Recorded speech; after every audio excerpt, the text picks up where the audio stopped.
Okay, welcome to another Simple Engineering Snippet. In this instructional video, we are going to be reviewing how we can replace pipes in parallel with a single hydraulically equivalent pipe. I hope you find it useful. Okay, so here's a simple situation where we have a single pipe coming in, connecting to two pipes that are in parallel, and then they recombine into a single pipe. And our goal in this will be to replace it with a single hydraulically equivalent pipe.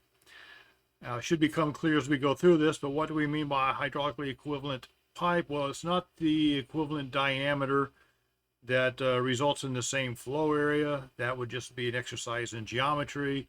And hydraulically, that is going to be inadequate because things like pressure drop are going to rely upon the velocity, the Reynolds number, relative roughness, and so we need to satisfy continuity and a conservation of energy for it to be hydraulically equivalent.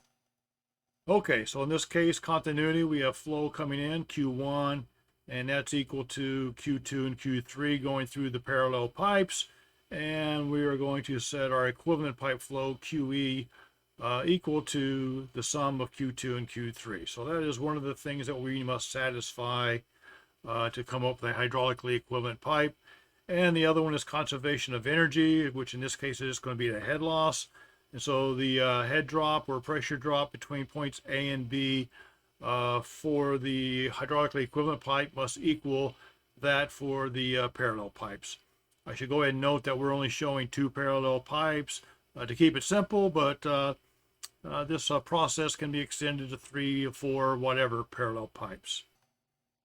Okay, so we need a head loss equation in the form that we're going to adopt. This head loss is equal to some K factor times the flow rate to the nth power. This K factor could include both the major and minor losses.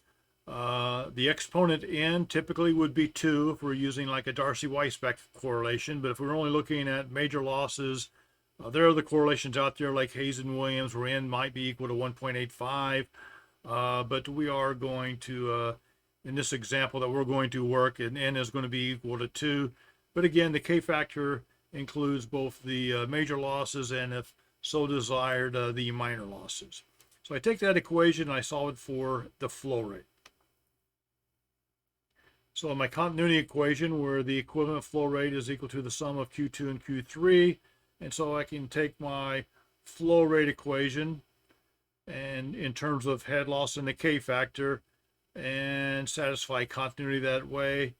And we'll note that again, we're satisfying conservation of energy. So in the numerator, we have head loss to the 1 over n power.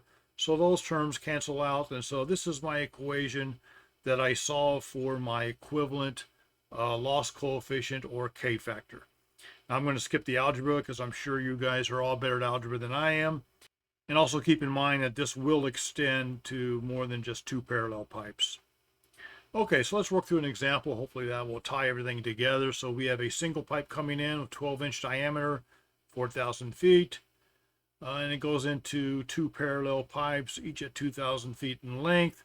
One is a 10-inch diameter, and one is an 8-inch diameter. This is not drawn to scale. The connecting piping is actually much shorter than that.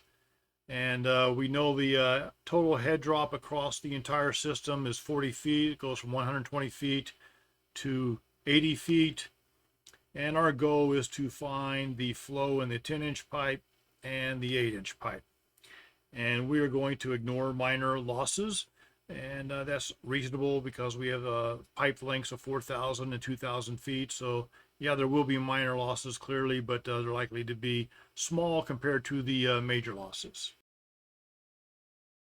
Okay, so we're going to work this with a friction factor equal to 0.02, and we'll discuss more about that once we achieve an answer. Maybe the friction factor 0.02 is the initial guess, and then maybe we have to iterate, or maybe it is the fully turbulent zone friction factor for our pipes, and so it's a reasonable guess, or maybe it's just a design requirement. But we'll discuss that a little bit more once we achieve the answers.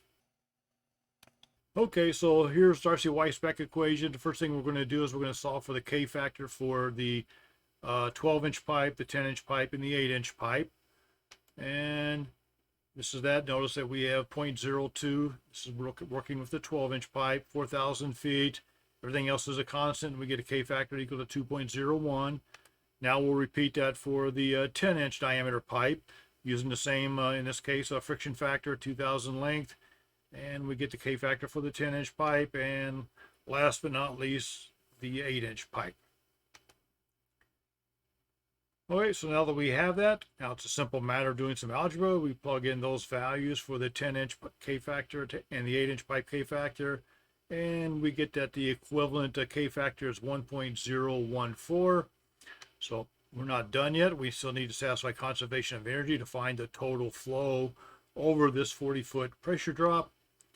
And so we're going to use our head loss equation, and the 12-inch pipe and the equivalent pipe are in series, so I'm going to add those K factors together times the flow squared, solve that for the flow, and we get the flow is 3.64 cubic feet per second. That is the flow through the system, but we still need to determine how much of that is going through the 10-inch pipe and the 8-inch pipe. Okay, to do that, we're going to go back to conservation of energy. We know the total head loss is 40 feet, but we would like to know what the head loss is through the parallel pipes or the equivalent pipe. And so let's calculate the head loss through the 4,000 feet. We know the flow rate, 26.6 feet. And so the remaining part of the 40 feet must be 13.4 feet. So that is the head loss across the parallel pipe or the hydraulically equivalent pipe. Now we're going to go back to our flow equation derived from the head loss equation. And for the 10-inch pipe, I put 13.4 feet in the numerator. I know the K factor for the 10-inch pipe, and I get 2.31 cubic feet per second. Now I'm going to do the same thing for the 8-inch pipe. I get 1.33 cubic feet per second. I should do a quick check to make sure I satisfy continuity. 2.31 plus 1.33 does in fact equal to 3.64. So I do have a valid solution. And again, let's talk a little bit more about the friction factor. What if this was, the F is equal to 0.02 was just an iteration? That's fine. We'll guess that. We calculate the flow rate. We determine the flow in each of the parallel pipes, the 10-inch pipe, the 8-inch pipe. Now we can find the velocity, the Reynolds number. We know the relative roughness, and we can calculate new friction factors, possibly different for the 10-inch pipe than the 8-inch pipe. Nothing says they have to be the same. And we can go through the entire process again, and we keep doing that, iterating until we get closure. So that process is essentially the same anytime we do not know the actual flow rate, and we need to iterate to determine the actual friction factor. That doesn't change. All right, well, that completes this instructional video on how we can determine an equivalent pipe for a group of parallel pipes. I hope you found this useful. If so, please like and subscribe. But more importantly, have a great day.